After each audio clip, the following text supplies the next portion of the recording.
Welcome to the Infinite Women podcast. I'm your host, Alison Tyra.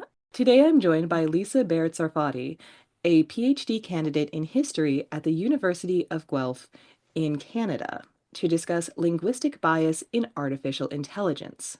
So, first, it might help to clarify what we're talking about because a lot of AI conversation in the last year or so has been dominated by generative AI, but you look at it much more broadly than that.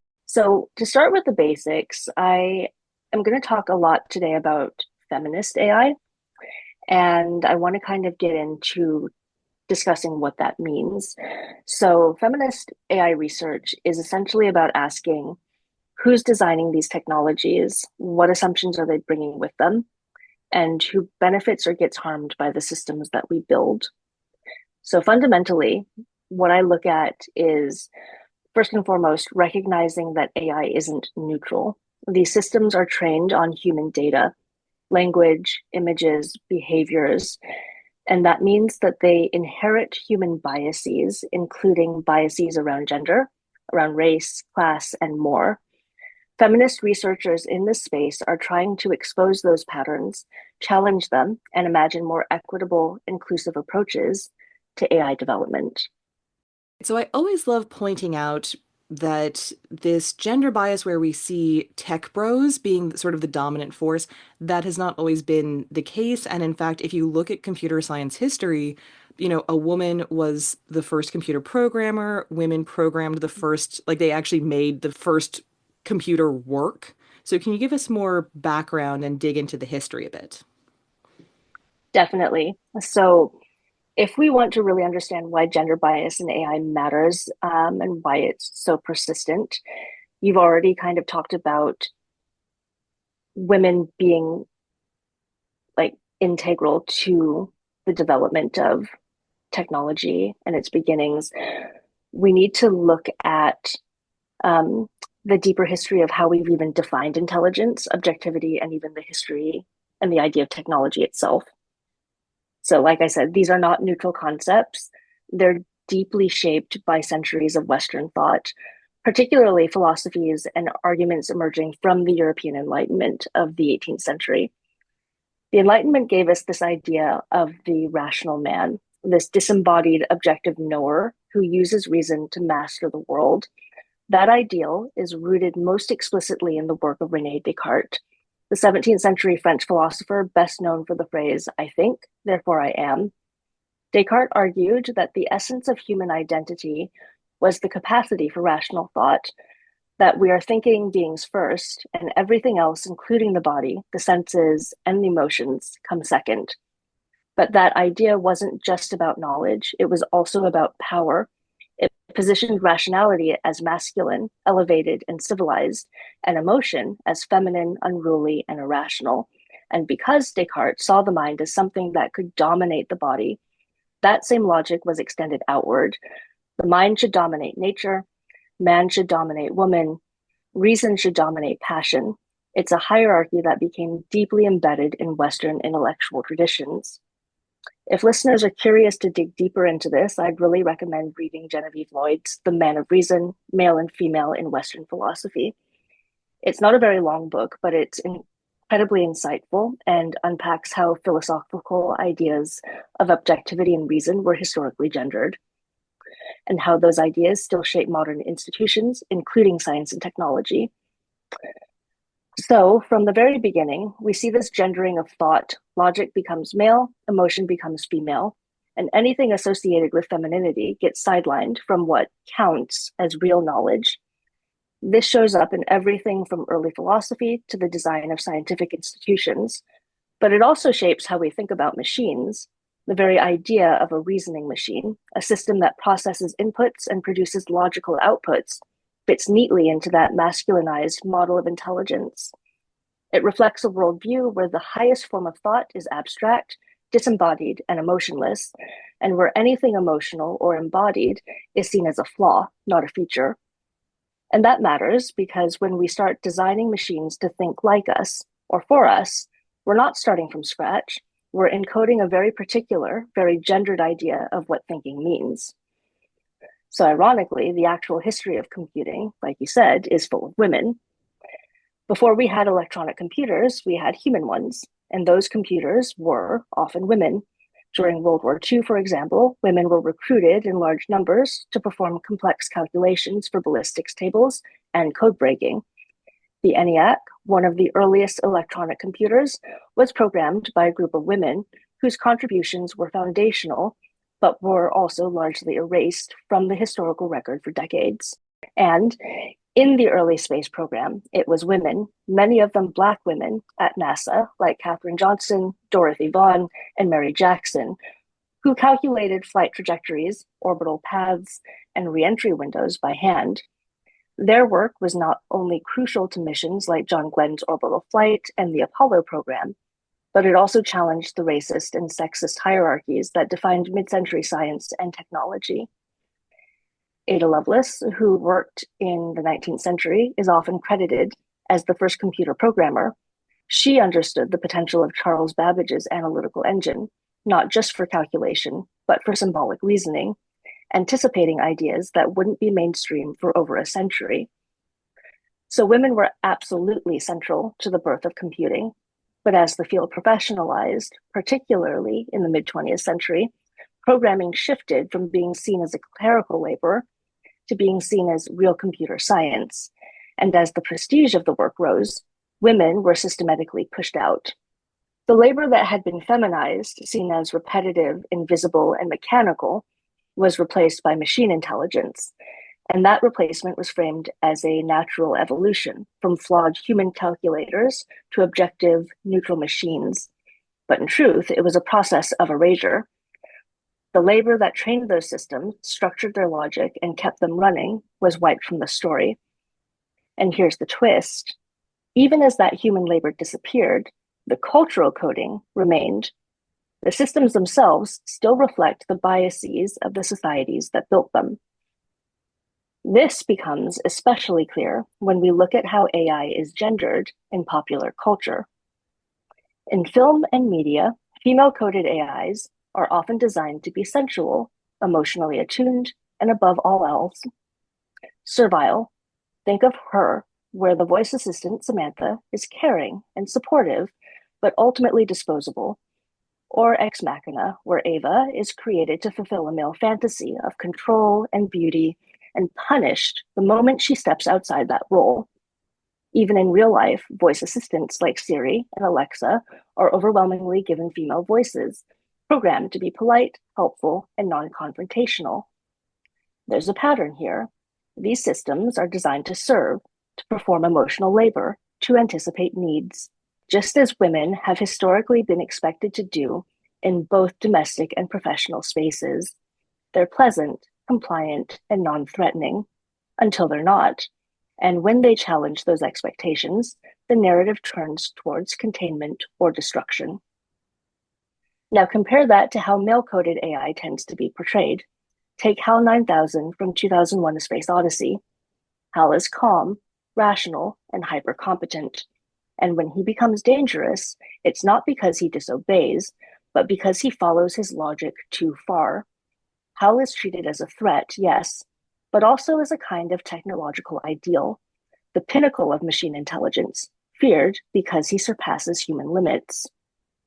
Where female-coded AIs are imagined as tools for pleasure or service, fantasy replacements for real women, male-coded AIs are often positioned as aspirational.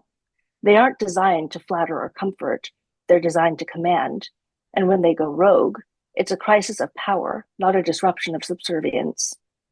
This distinction matters because while male-coded AI is often feared for its power, female-coded AI is punished for its disobedience, for becoming just as complicated or troublesome as a real woman. One is a threat to human supremacy, the other is a threat to male control. These aren't just film tropes, they shape the way we imagine AI in the real world.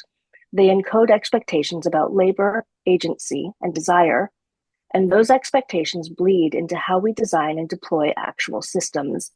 They bleed into how we voice our assistants, into how we frame emotional labor, and finally, how we respond when a tool doesn't behave the way we think it should.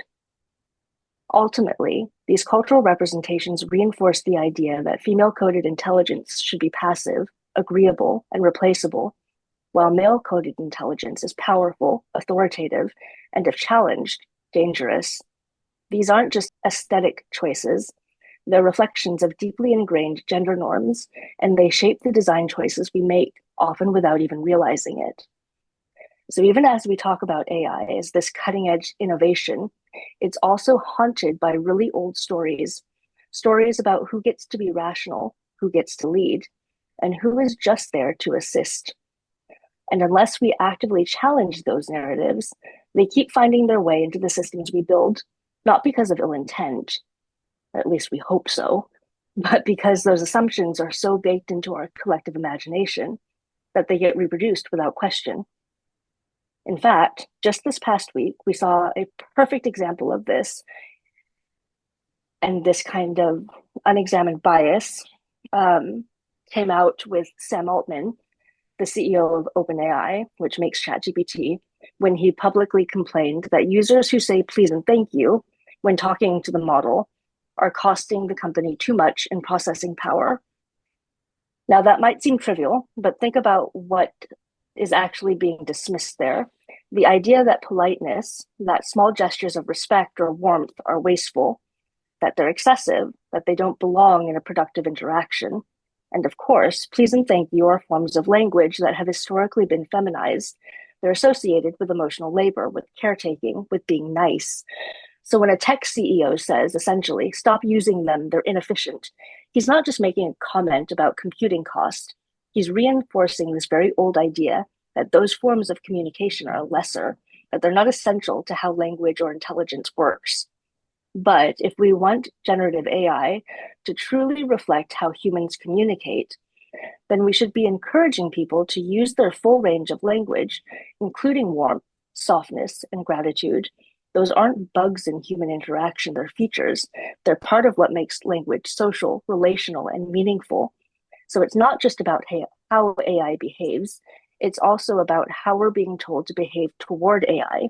And that dynamic reveals a lot about which kinds of speech are valued and which kinds of speech are treated as disposable.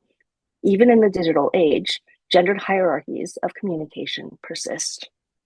Well, first, I'd just like to point out that Sam Altman doesn't have a leg to stand on when it comes to wasteful expenditures of energy, because I would say at least 90+% of ChatGPT's usage is just completely wasteful, especially given how much energy and resources it uses. But that's a whole other conversation. Yes, definitely. There's a phrase that I love, crap in, crap out. And you can use this in things like data analysis and that sort of thing. But particularly when we're looking at how gender bias manifests in AI today, there are several factors. Like you said, it's not neutral because it's created by humans, and humans are not neutral, but also the data that we're putting into it is not neutral. It's true. And like bias shows up everywhere in AI today. So, whether we're talking about how AI systems process language, how they generate images, how they make decisions about people's lives, we see the same patterns repeating, patterns of stereotyping, patterns of exclusion and erasure for women and gender diverse people, especially women and gender diverse people of color. So, let's start with language because that's the domain where these tools feel the most human. In natural language processing, or NLP, one of the earliest and most well-known examples of gender bias come from word embeddings. Put simply, a word embedding model is a way of teaching a computer what words mean, not through dictionary definitions, but by looking at the company they keep. These models analyze massive amounts of text and figure out which words tend to show up in similar contexts. Then they map these relationships onto a sort of mathematical space. Imagine a 3D cloud where words that are semantically close to each other are literally closer together in that space. So if doctor and nurse often appear in similar contexts, their vectors will be closer together. And if women or woman and homemaker are frequently associated in the training data, the model learns that connection as well. And if this sounds familiar to anyone who got briefly obsessed with the online word game Semantle during the pandemic, that game was actually built on this exact principle. It challenged players to guess a hidden word based on how semantically close their guesses were, using word embeddings to calculate similarity. The key point here is that these models don't understand language the way that we do. They don't have a concept of fairness or social nuance. They're just looking for patterns and using probabilistic math to do so. And when those patterns reflect societal biases, like gender stereotypes, the models reproduce them perfectly. What researchers found by using these word embedding models was that these models were reproducing deeply gendered stereotypes. A famous example, the model would solve the analogy man is to computer programmer as woman is to with the word homemaker, not because anyone programmed it to be sexist, but because the data it was trained on reflected that bias in our society. It's learning from job ads, from Wikipedia, from news articles, from Reddit posts, and from tweets. And all of these sources are saturated with assumptions about who does what, who matters, who belongs in positions of authority, and sadly, who society considers unimportant as well. And it does not stop there. Sentiment analysis tools used in everything from product reviews to hiring decisions have been shown to rate female-associated language as more emotional, more negative, or less authoritative. That means if your resume has softer language, say, collaborated on a team to do X instead of led a project to do Y, you might be penalized, even though that's often just a reflection of different communication norms shaped by gender. So language models don't just reflect our discourse, they reinforce it, they retrain it, they perpetuate it. They take biased input and generate biased output, all under the guise of objectivity. Now let's talk about images. Generative AI tools like DALL-E and Midjourney are incredibly powerful. They can create stunning visuals from simple prompts, but they also reveal just how deeply gender bias is baked into our cultural imagination. Multiple studies have shown that when you prompt these tools with neutral phrases like a portrait of a doctor or a construction worker on the job, they overwhelmingly generate images of men, usually white men. And when they do generate women, the women are often hypersexualized, thinner, younger, and sometimes inappropriately dressed for the profession they're meant to represent. We've seen this in case studies on medical students, on surgeons, on construction workers. In one paper I reviewed, 92% of the AI-generated images of Australian medical students were male, even though in real life, over half of the medical students in Australia are women, and not a single image included someone with dark skin. These aren't just aesthetic issues. They shape how we imagine professionalism, authority, and belonging. They send signals about who gets to be seen as competent and who's left out of the frame entirely. And those messages have real-world effects.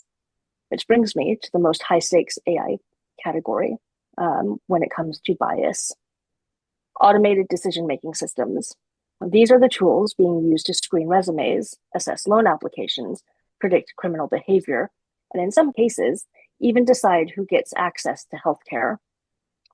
And time again, they've been shown to discriminate, especially against women, people of color, and especially against those who sit at the intersections of multiple marginal identities. One high-profile example comes from the company Amazon. So Amazon trained an AI hiring tool on 10 years of internal hiring data. What this tool learned was that historically, Amazon had hired more men. So it started downgrading resumes that included the word women's, like women's chess club or women's leadership group. The system didn't know it was being sexist. It was just optimizing for what had succeeded before. But what had succeeded before was already biased. And these systems don't just discriminate based on gender. They also reproduce deeply racialized assumptions about what counts as normal or valid. A particularly infuriating example of this shows up in automated ID photo verification systems, like the kinds that are used when you upload a photo for a passport or driver's license renewal online. These systems often flag photos from Asian individuals as invalid, rejecting them for having their eyes closed, even when the person is simply looking straight at the camera with a neutral expression. The issue? These systems were trained primarily on images of white faces, and because they weren't trained on enough photos depicting people with monolid eyes, the algorithm interprets Asian faces as deviating from the norm. And the consequence? These individuals, especially in Western countries, are unable to complete basic administrative tasks online. They have to go into government offices in person and take extra time off of work, after often facing repeated rejections or delays, just to get identification documents that should be straightforward. It's a perfect example of how seemingly small design oversights, like failing to build racially diverse training datasets, can create very real, very harmful outcomes. It's not just that the system is inaccurate, it's that the default assumption of what a face looks like is racialized in ways that exclude people from access to basic services. Another study by Joy Buolamwini and Timnit Gebru found that some of these systems were up to 34% less accurate when identifying darker-skinned women compared to lighter-skinned men. Now imagine those tools being used in policing or surveillance. Imagine being misidentified or not recognized at all because the system wasn't trained to see your face as clearly. That's not a glitch, that's a systemic failure. And this is exactly why conversations about bias in AI can't be limited to abstract fairness metrics. These systems don't operate in a vacuum. They operate in societies where racism and sexism already shape who has access, who is trusted, and who is seen. Even something as seemingly harmless as chatbots can reinforce harmful norms.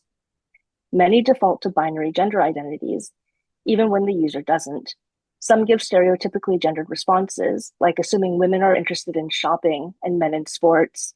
Others reflect the submissive tone we discussed earlier, trained to be pleasant, accommodating, and non-confrontational in ways that echo long-standing expectations of women's behavior. So whether we're talking about the words we use, the images we generate, or the decisions we automate, AI systems are reflecting and amplifying the gender norms of the societies that built them. And unless we intentionally intervene, unless we build systems that question those patterns rather than reinforce them, we're going to keep coding inequality into our most powerful tools. You mentioned earlier applying feminist theory to AI ethics. So, what does that look like? When we talk about fixing AI bias, it's easy to reach for technical solutions like tweaking the training data or setting fairness thresholds or building more inclusive models. And those things do matter, but on their own, they're not enough. Feminist theory pushes us beyond those surface level metrics. It asks us to move from, is this system fair, to what systems of power are shaping this technology in the first place. And that's a radical shift because it means we're not just looking at outputs, we're interrogating inputs, infrastructure, intentions, and impacts. It means we're recognizing that AI doesn't just fail at fairness, it succeeds at reproducing the hierarchies it was trained within. Feminist critiques, especially those rooted in Black feminism, queer theory, and disability justice, remind us that bias is not a bug. It's a feature of systems built without marginalized people in the room. Take intersectionality, for example, a concept developed by Kimberly Crenshaw, as many of your listeners probably already know, to describe how race, gender, and other forms of marginalization interlock. When we apply that framework to AI, we start seeing harms that pure math cannot capture. Because the experience of a Black woman in a hiring algorithm is not just the sum of Black plus woman, it's a unique intersection that many fairness tools fail to model entirely. So we need a framework that understands power, and that's where feminist epistemology comes in. At its core, feminist epistemology challenges the idea that knowledge is neutral. It reminds us that all data is collected from somewhere, by someone, for some purpose. It's situated, it's shaped by context, and pretending otherwise is what allows systems to appear objective while quietly reproducing bias. Donna Haraway's concept of situated knowledges is foundational here. She argues that we shouldn't strive for the view from nowhere, that supposedly omniscient, neutral perspective. Instead, we should acknowledge where we're standing when we make knowledge claims. Who we are affects what we see, and that's not a weakness, it's a truth we need to account for. When we apply that to AI, it means we have to ask who labeled this data, whose language got scraped into this corpus, who got represented, and who didn't. And maybe most importantly, who got to define that the problem the AI was built to solve. Because right now, too many systems are being designed by a narrow slice of the global population, largely white, male, wealthy, and based in the tech hubs of the global north. And they're being deployed to shape the lives of people who were never consulted. Which brings us to the concept of design justice. This concept was developed by scholars and organizers like Sasha Constanza Chalk. Design justice is about flipping the script. It says the people most affected by a system should be the ones who help design it. It's rooted in the principle of nothing about us without us, a phrase that originated in disability justice movements and has since been embraced by many others. And it pushes back on the idea that tech needs to be fast, scalable, or profitable above all else. Instead, it says slow down, ask better questions, involve communities early and often, share power, build systems that reflect collective values, not just market efficiency. Because when you bring historically excluded voices into the design process, not just as testers or consultants, but as co-creators, you end up with technologies that are more inclusive, more accountable, and frankly, more relevant to the actual world we live in. We see this in feminist AI projects being developed in Latin America, in indigenous tech initiatives, and community-led data stewardship efforts. These aren't just about resisting harm, they're about imagining alternatives. They're about building tools that don't just avoid replicating injustice, but actively supporting liberation. So when we say that feminist theory matters to AI ethics, what we're really saying is ethics is not a checkbox. It's not a compliance line item. It's a political and philosophical commitment to equity, to justice, and to care. And if we want AI to serve all of us, not just the already powerful, we need to center those commitments from the ground up. Okay, so what does that look like? What are the actual changes that you are seeing or would like to see?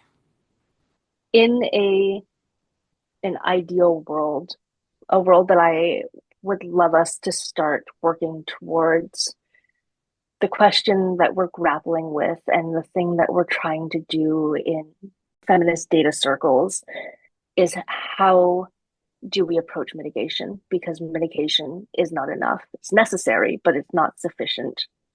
Yes, there are technical tools that help.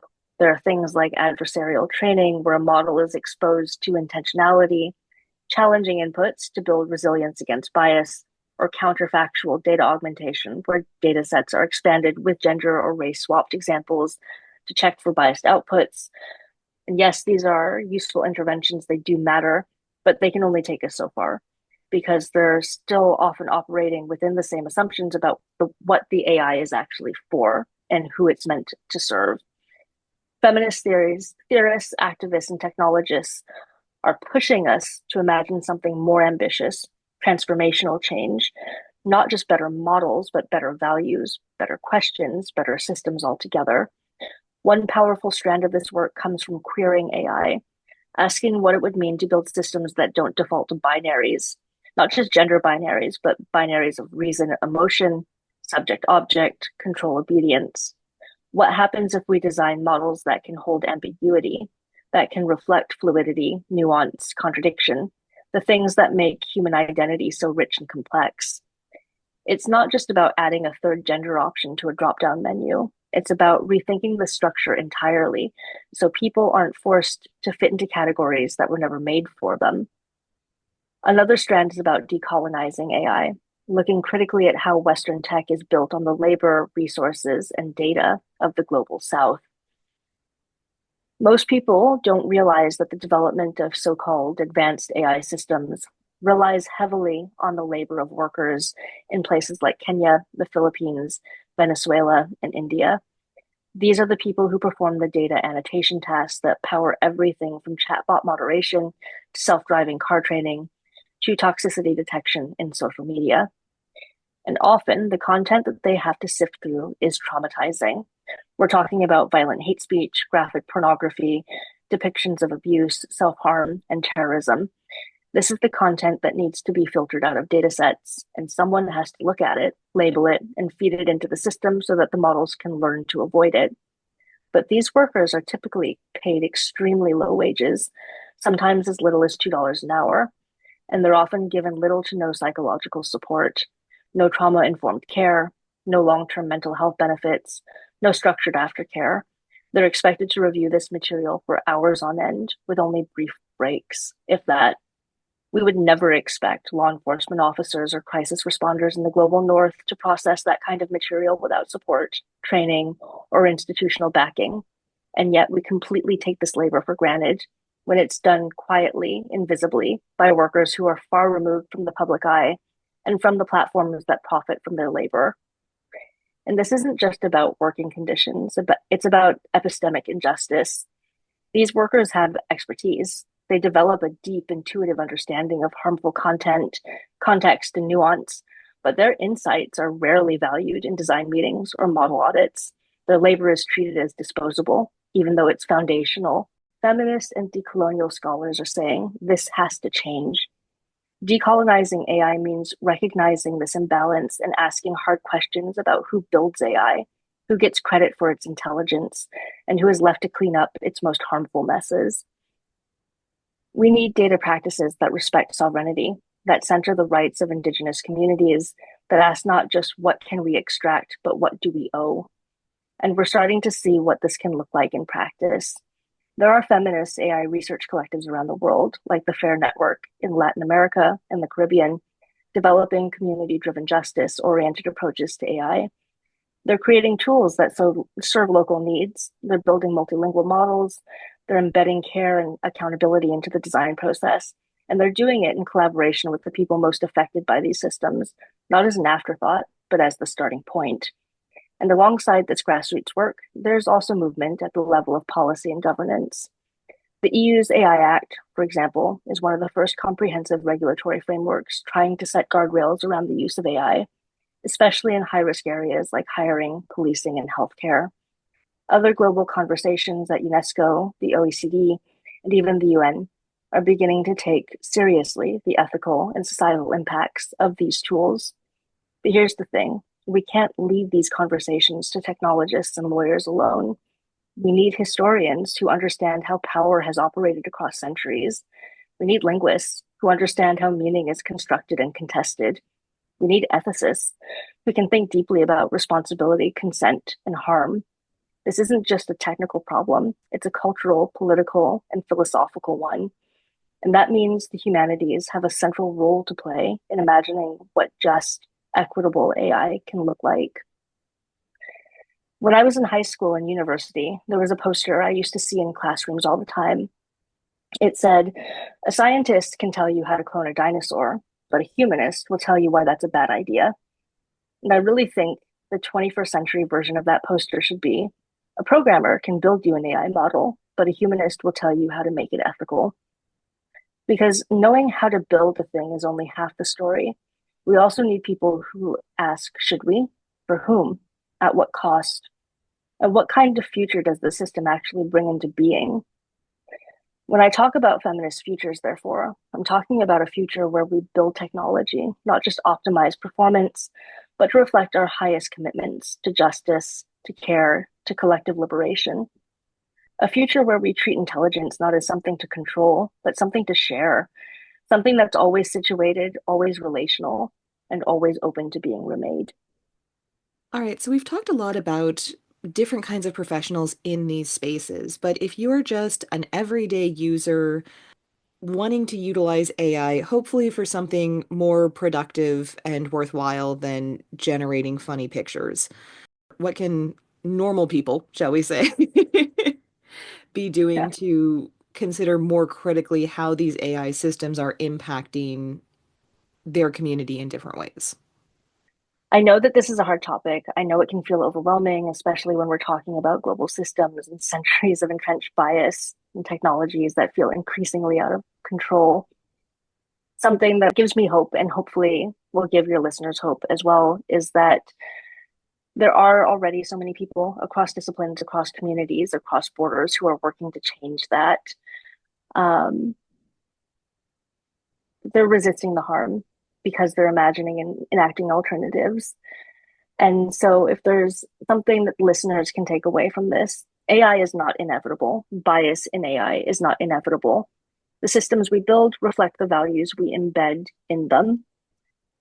So, if listeners want to do something themselves, ask questions, notice patterns. If an AI assistant always defaults to a male name when you ask about doctors, or a female name when you ask about nurses, pause and ask why. If you see an image generator consistently creating lighter skinned or thinner bodies for certain professions, reflect on it.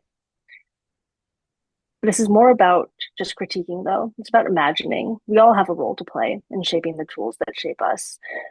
And really, it's about learning, like be curious. I have some suggested reading if people want to read more. So Ruha Benjamin's Race After Technology and Safia Noble's Algorithms of Oppression are must reads for understanding the intersection of race, gender, and data systems. And Catherine D'Ignazio and Lauren Klein's Data Feminism is a great place to learn more about feminism in tech and AI. And honestly, they can Google the Design Justice Network, the FAIR Network. It's pronounced FAIR, but it's F left caret A plus I right caret R network. Scholars like Sasha Constanza Chalk, they're doing really fantastic work, and they also have more resources and ways that people can show up in these areas if they want to get involved in those kinds of grassroots initiatives.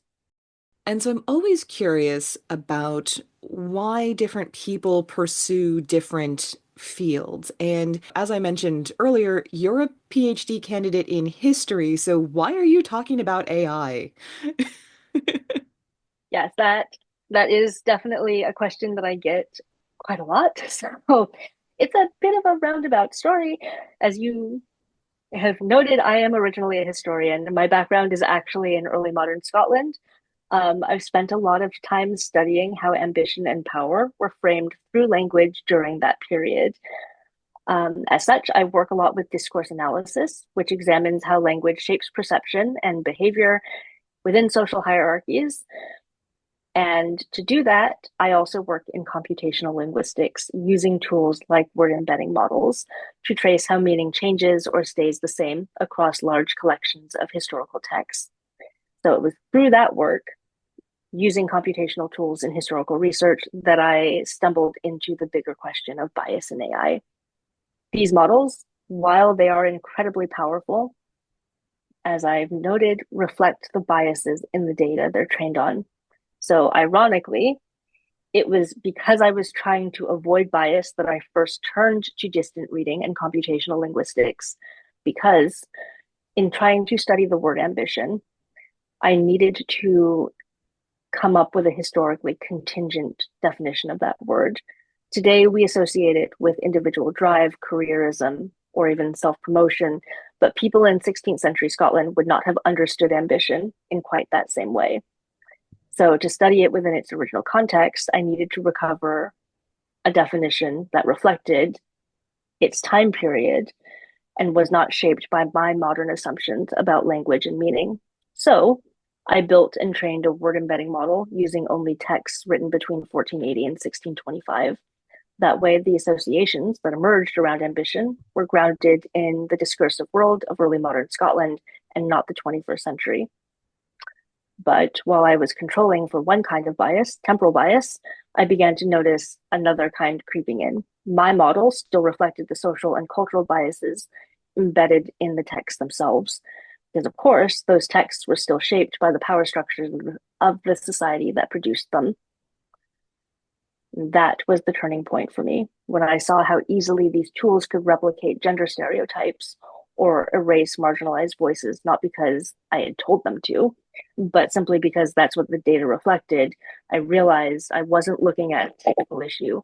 I was looking at a set of systems that could quietly reinforce centuries of inequality, all while appearing neutral, objective, and unproblematic. Join us next time on the Infinite Women podcast, and remember, well behaved women rarely make history.